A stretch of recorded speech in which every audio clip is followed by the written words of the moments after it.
এই ভাইপো যে সেবাশ্রয়ী, এই যে মডেল তৈরি করা, ডায়মন্ড হারবার মডেল, এর অন্তরালে আসলে কি চলতো? এবং সবচেয়ে বড় কথা, সেখানে একটা টাকার ব্যাপার ছিল।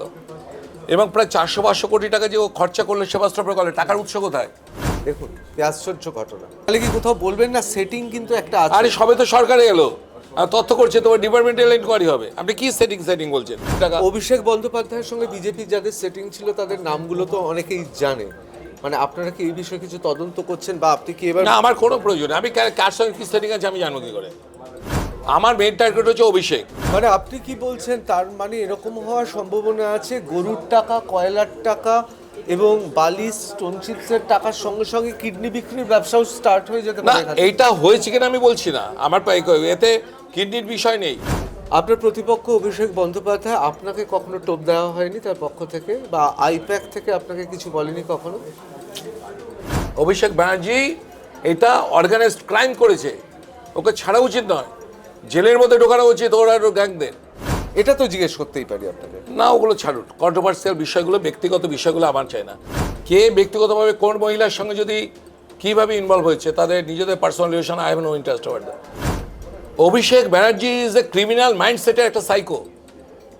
আমি বলছি তো সাইকো। এই টাকাটার উৎস কোথা থেকে? এবং এখানে তো একের পর এক ভাতা দেওয়া হয়েছে। দেখুন, সাধারণ মানুষ কোথা থেকে টাকা আসছে এটাও তো খুব গুরুত্বপূর্ণ। এই টাকাটা কি তাহলে এমপি অর্থাৎ মেম্বার অফ পার্লামেন্ট ডায়মন্ড হারবারের তিনি নিজের থেকেই দিচ্ছিলেন?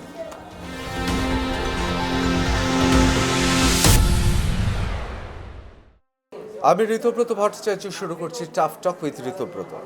দেখুন, আমাদের সাংবাদিকতার জীবনে এমন কিছু চরিত্র আমরা দেখেছি যেই চরিত্ররা কোনো সময় কোনো ঘটনাতেই মাথা ঝোঁকায় না। তার শিরদাঁড়ায় আঘাত রয়েছে, গুরুতর আঘাত রয়েছে, তাকে খুনের চেষ্টা করা হয়েছে, তার সত্ত্বেও তার শিরদাঁড়া তিনি সবসময় শক্ত রেখেছেন।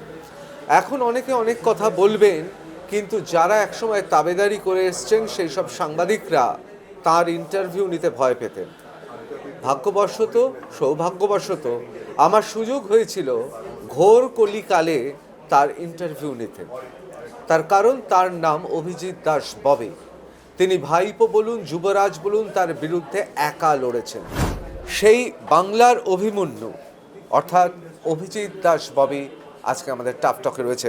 প্রথমে ববিদা, আপনাকে স্বাগত টাফ টক উইথ ঋতব্রততে।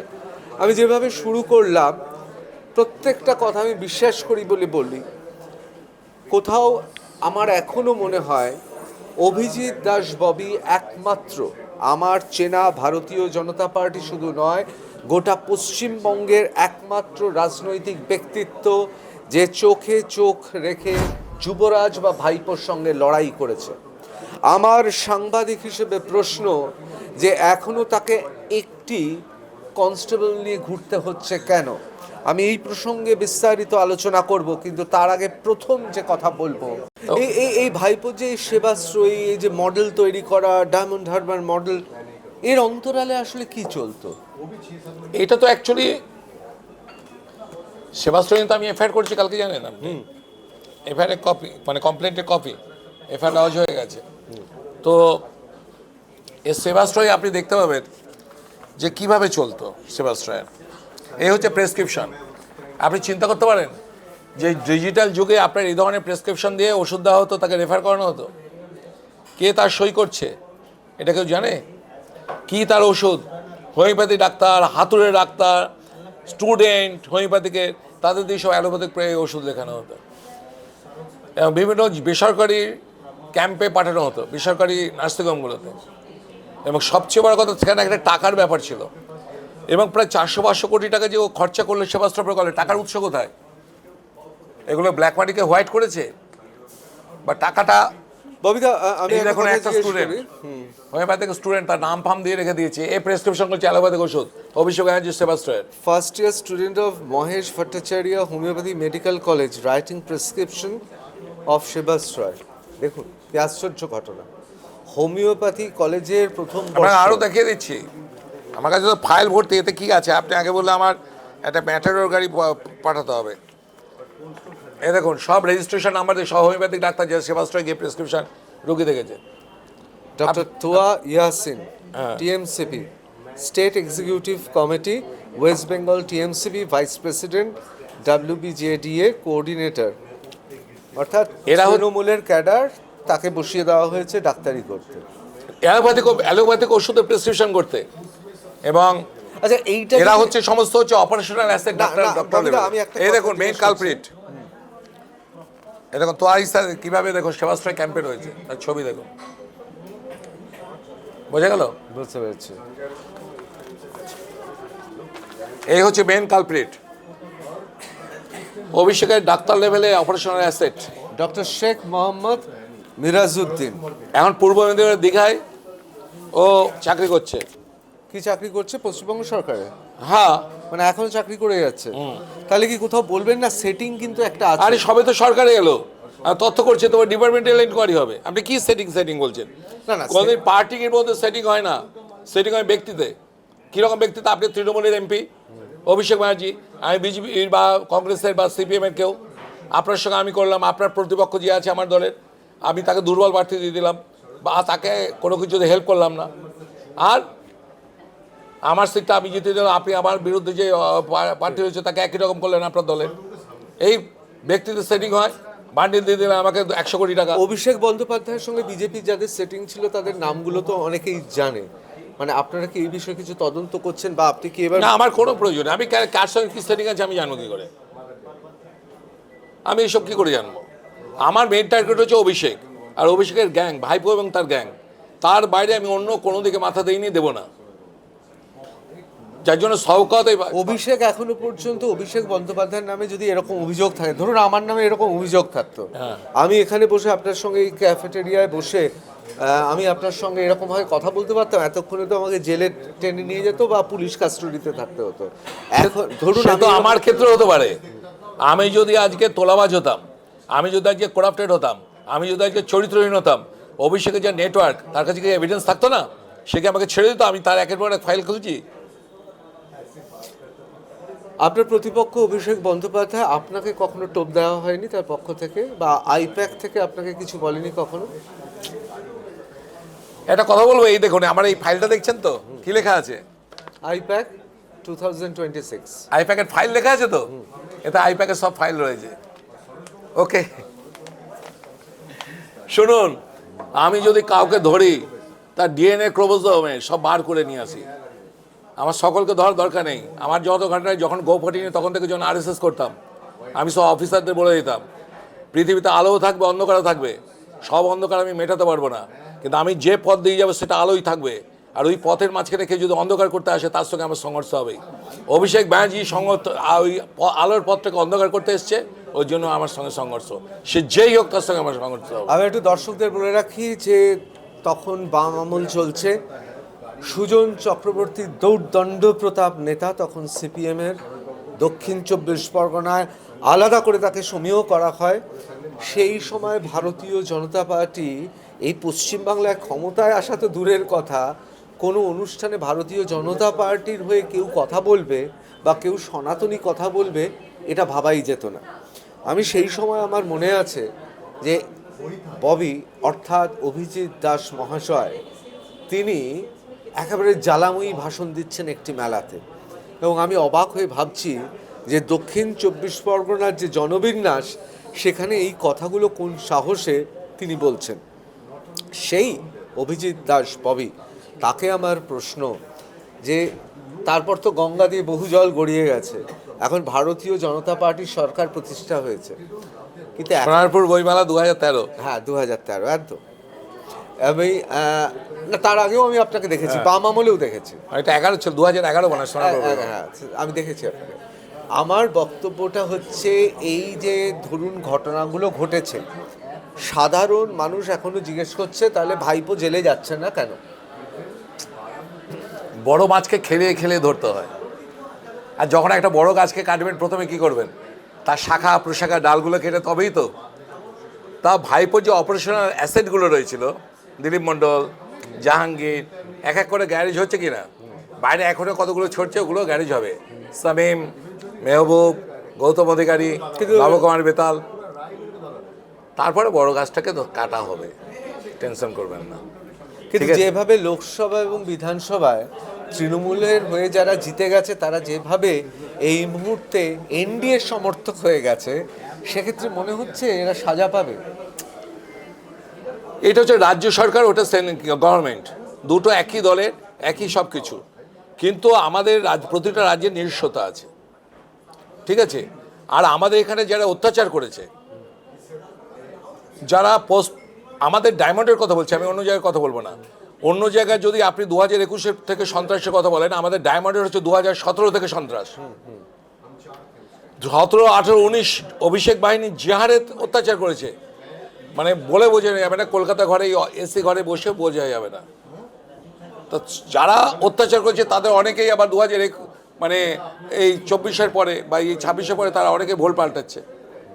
যেমন ধরুন 2018 যে পঞ্চায়েত সদস্যগুলো, একমাত্র লোকসভা যেখানে পঞ্চায়েত ভোট করতে দেয়নি অবশ্যই, সেই পঞ্চায়েত সদস্যগুলো পরপর জিতে এখন যদি তারা ভোল পাল্টায়, তাদের ছেড়ে দেওয়া উচিত। আমফানের ত্রাণনীতি যা ধরেছে ওতেই ওরা সব কটা একটা জাল ফেলেছে, ওতেই সব উঠে আসবে এ থেকে যেটা অবধি। কারণ রেকমেন্ডেড বাই অভিষেক ব্যানার্জি থাকলেও অভিষেকের চোরাই নাম পাঠিয়েছে। আর এসডিও বিডিওরা খুব চালাক, তার সব জায়গায় লিখেছে রেকমেন্ডেড বাই অভিষেক ব্যানার্জি, নিজেরা নিজেদের গায়ে আচর দিতে যায়নি। যেমন সেবাশ্রয়ের বিষয়টা, এখানে আপনি দেখবেন যে 21% সব অভিষেক রয়েছে, অভিষেকের অপারেশনাল অ্যাসেটগুলো সব রয়েছে, ঠিক আছে? একই সঙ্গে আপনি দেখুন যে 2000 এখানে দেখুন 21% all members of the Sebashray organising committee, এগুলোর মধ্যে যারা রয়েছে তারা রয়েছে অল ডক্টর, সোনোলজিস্ট, রেডিওলজিস্ট। আপনি চিন্তা করতে পারেন যে যেখানে পিসিআর পিএনডিটি অ্যাক্ট অনুযায়ী আপনাকে যদি সরকার আলট্রাসোনোগ্রাফি অনুমোদন দেয়, আপনি ওইটাকে স্থানান্তরিত করতে হলে আপনি আর একটা জায়গায় যে নিয়ে যাবেন, তার জন্য 3 মাস আগে আপনাকে চিঠি লিখে জানাতে হবে। ওরা অনুমোদন দেওয়ার পর তারপর আপনি এই ঘর থেকে ওই ঘরে নিয়ে যেতে পারবেন। সেখানে সেবাস্ট্রয় আলট্রাসোনোগ্রাফির মেশিনগুলো কে নিয়ে এসেছিল, এক্সরে মেশিনগুলো কে নিয়ে এসেছিল? এটা এমনি নয়, রেডিয়েশনের ব্যাপার আছে, কিন্তু কোনো অনুমোদন দেয়নি। এবং সবচেয়ে বড় কথা যে এই পিসিআর পিএনডিটি অ্যাক্ট 1994 অনুযায়ী আপনি যদি ওগুলোকে যদি নিয়ে মানে অনুমতি ছাড়া নেন, যে দিচ্ছে সেও জেল জরিমানা হবে, কগনিটিভ অফেন্স, যে নিচ্ছে তারও হবে। আমি বোঝাতে পারছি? বুঝতে পেরেছি।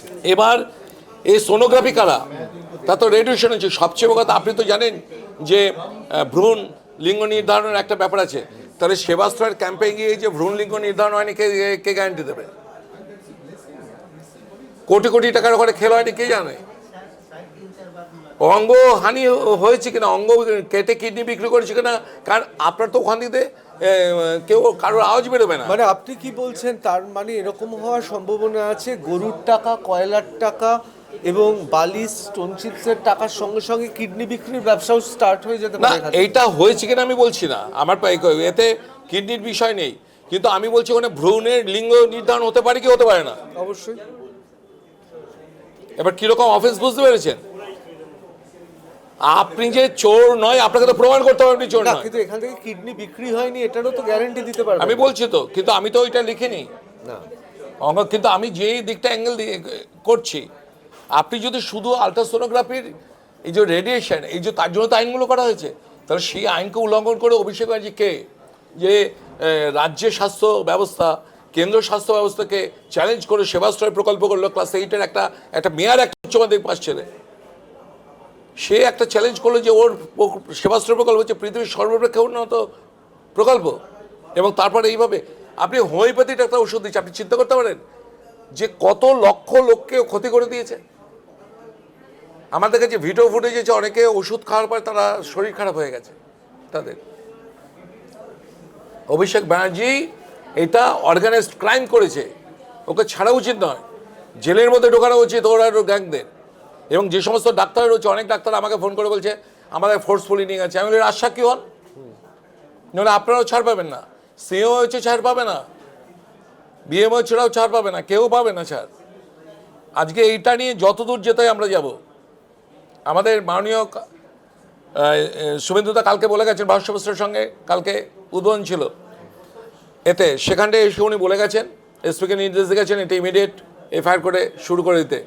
এতে সিট গঠন করতে, বিশাল বড় একটা স্ক্যাম, বিরাট অর্গানাইজড ক্রাইম। সাদা খাতার ভিডিও তার কি হবে, মানে তার কি অবস্থা এখন? অলরেডি তো ওএসডি হয়ে গেছে, গ্যারেজ পোস্টিং হয়েছে বলা যেতে পারে, মানে অফিসিয়ালি তো বলা যাবে না আমাদের ভাষায়। আরও ডিপার্টমেন্টাল ইনকোয়ারি তো হবেই। ওকে তো প্রমাণ করতে পারবো হাজব্যান্ডের কোথায় 20 কোটি টাকা সম্পত্তি এলো, প্রমাণ করতে হবে না? আর হোয়াটসঅ্যাপ চ্যাট জায়গা ও বলছে এআই হয়েছে, তা তুমি তো পাবলিক সার্ভেন্ট, তা কোনো পাবলিক সার্ভেন্টকে হেনস্থা করা, তার ডিফেমেশন করা তো একটা অফেন্স, আমার কাছে তো কেস করতে পারে। আমাদের কাছে খবর আছে অনেক ব্যক্তিগত চ্যাট আপনি নাকি ইচ্ছে করে প্রকাশ করেননি কোনটা? জাহাঙ্গীরের সঙ্গে তার। না, ওগুলো করা উচিত না, একটা শাল দেখুন, আমরা তো ভদ্রবাড়ির ছেলে। না মানে আমি তাও যে আমি সংবাদের খাতিরে জিজ্ঞেস করছি, ব্যক্তিগত রিলেশন নিয়ে আমার আই হ্যাভ নো ইন্টারেস্ট না অ্যাবাউট না দ্যাট, আমি জিজ্ঞেস করছি কিন্তু ওর এই পোস্টিং নিয়ে যেগুলো না, করে সেগুলো আমি না না করেছি। জাহাঙ্গীরের সম্পর্কে অভিযোগ তিনি ইসলামিক জেহাদি শক্তির একটা অংশ, সেই জায়গাতে দাঁড়িয়ে এই সাদা খাতার ভিডিও তার সঙ্গে যে ব্যক্তিগত চ্যাট ছিল তাতে কি আপনি ওই মনোবৃত্তিটা দেখতে পেয়েছেন? এটা তো জিজ্ঞেস করতেই পারি আপনাকে। না, ওগুলো ছাড়ুন, কন্ট্রোভার্সিয়াল বিষয়গুলো, ব্যক্তিগত বিষয়গুলো আমার চাই না।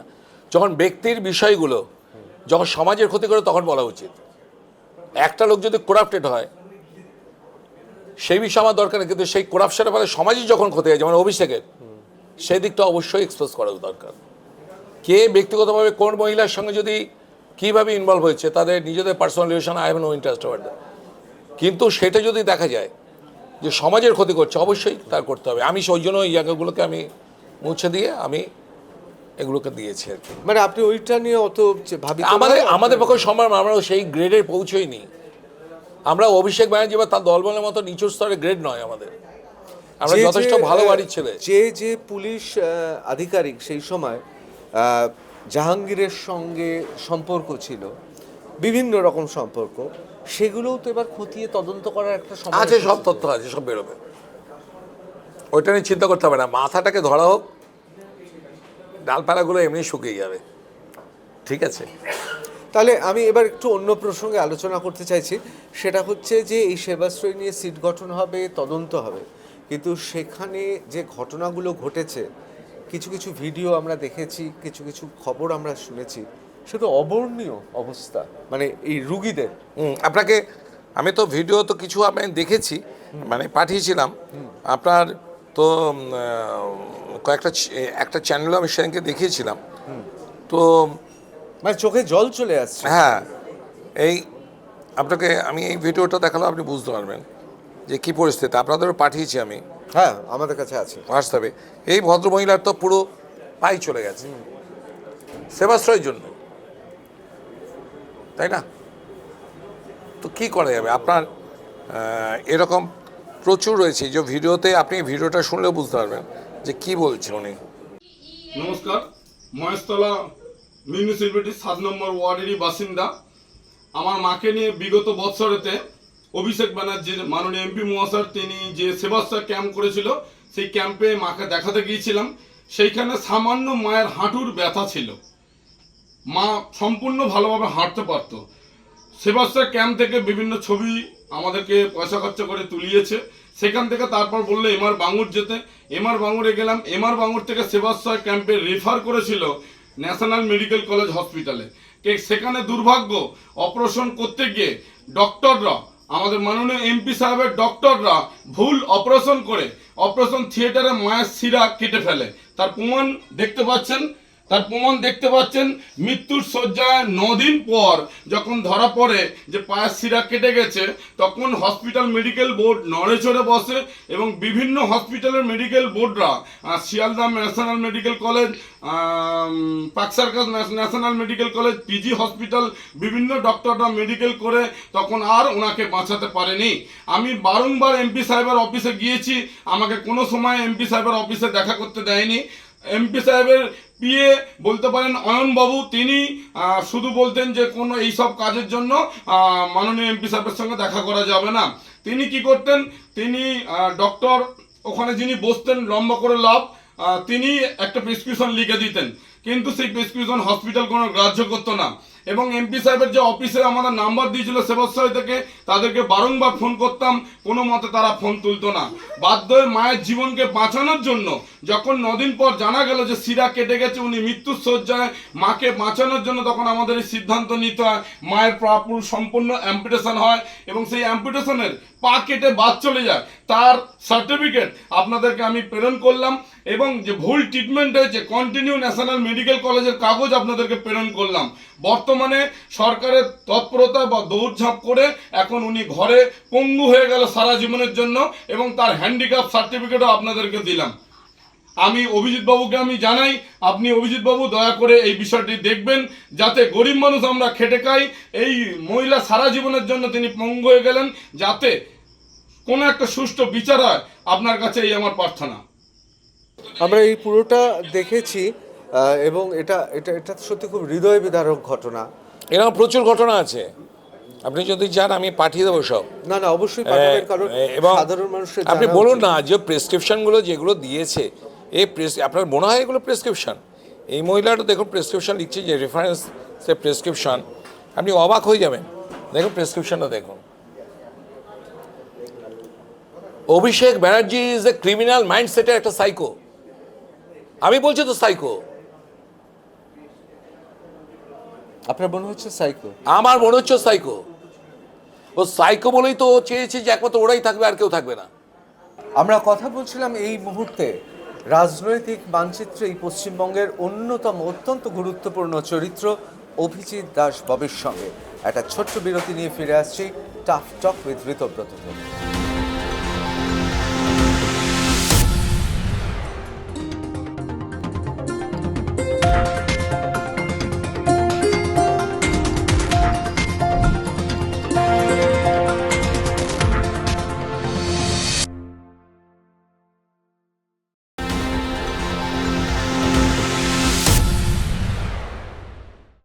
টাফ টক উইথ ঋতব্রততে আপনারা দেখছেন আজকে অভিজিৎ দাস ববি, অত্যন্ত গুরুত্বপূর্ণ এই মুহূর্তে পশ্চিমবঙ্গে রাজনীতিবিদ। আমি একটু এই প্রশ্নটাও করব যে এই যে সেবাশ্রয়ী হচ্ছিল, এই টাকাটার উৎস কোথা থেকে? এবং এখানে তো একের পর এক ভাতা দেওয়া হয়েছে। দেখুন, সাধারণ মানুষ কোথা থেকে টাকা আসছে এটাও তো খুব গুরুত্বপূর্ণ। এই টাকাটা কি তাহলে এমপি অর্থাৎ মেম্বার অফ পার্লামেন্ট ডায়মন্ড হারবারের তিনি নিজের থেকেই দিচ্ছিলেন? আপনাকে একটা উদাহরণ দিচ্ছি, এটা পড়ুন। মাননীয় অভিজিৎ দাস ববি, প্রার্থী ডায়মন্ড হারবার লোকসভা কেন্দ্র, ভারতীয় জনতা পার্টি। পাওনা অর্থ আদায়ের বিষয়ে সহযোগিতার প্রার্থনা। মহাশয়, সবিনয় নিবেদন এই যে আমি ব্রহ্মানন্দ বণিক, সুজলা ৮ সাতগাছিয়া ২ ব্লক তৃণমূল কংগ্রেসের প্রাক্তন সভাপতি নবকুমার বেতাল মহাশয়ের অনুরোধে সেবাশ্রয়, নিঃশব্দ বিপ্লব এবং 2026 সালের বিধানসভা নির্বাচন উপলক্ষে প্রচারের জন্য বিপুল পরিমাণ ব্যানার, ফ্লেক্স সহ বিভিন্ন ব্র্যান্ডিংয়ের কাজ সম্পন্ন করি। উক্ত কাজের মোট বিলের বাকি আনুমানিক 11 লক্ষ টাকা। কাজ সম্পূর্ণ হওয়ার পর দীর্ঘদিন অতিবাহিত হয়ে গেলেও এখনও পর্যন্ত আমার প্রাপ্য অর্থ পরিশোধ করেননি। বারবার ফোনে যোগাযোগের চেষ্টা করলেও বর্তমানে তিনি আমার ফোন রিসিভ করছেন না এবং এই বিষয়টি সম্পূর্ণভাবে এড়িয়ে চলেছেন।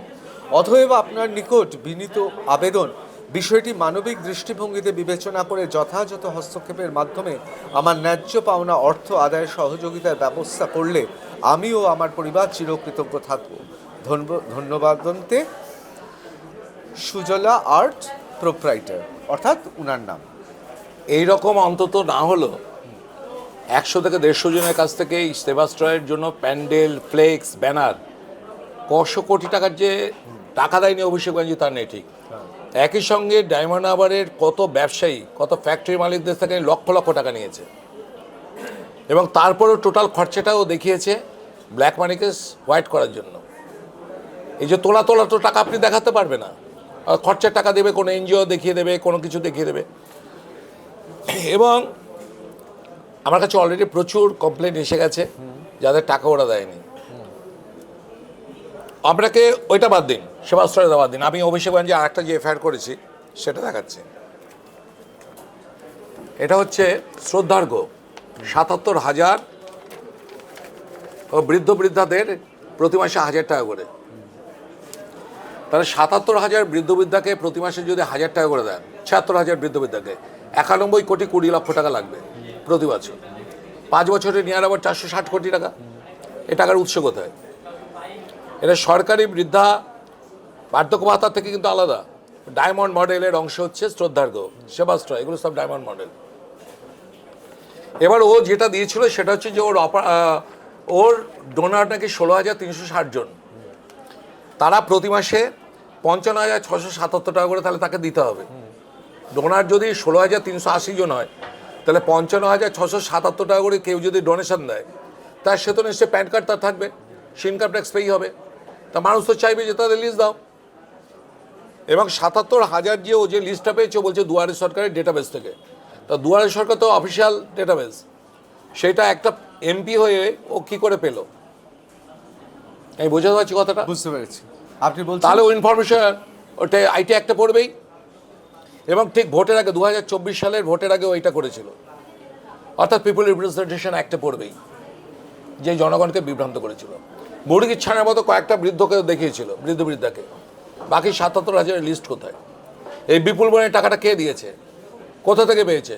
16,380 জন ভলেন্টিয়ার করতে গেলো, তাদের প্যান ডিটেলস কোথায়? বুঝতে পারছি? বুঝতে পেরেছি। না হলে পিএমএলএ 2002 অ্যাক্টের সেকশন 3 পড়বে। ওকে ছাড়া যাবে না। অক্টোবরের মতো ওকে পেঁচিয়েছে একটা ওর স্কিম দিয়ে, ডায়মন্ড মডেল স্কিম দিয়ে। এবং প্রমাণ করে দেখাবো যে ডায়মন্ড মডেল হচ্ছে সব থেকে নিকৃষ্ট, এটা ব্লাফবাজি। ডায়মন্ডবাসীদের রক্ত চুষেছে শুধু, ও একটা প্যারাসাইট ছাড়া কিছু নয়। এবং not only that, he is also a psycho, যার ফলে ও কোনো অপোনেন্টকে মাথা তো উঠতে দেয়নি, সবাইকে ও শেষ করে ছেড়েছে। একমাত্র আমাকেও শেষ করতে চেয়েছিল 3 বার আক্রমণ করে, কিন্তু এখনো পারেনি। টাইগার আবি জিন্দা হয়।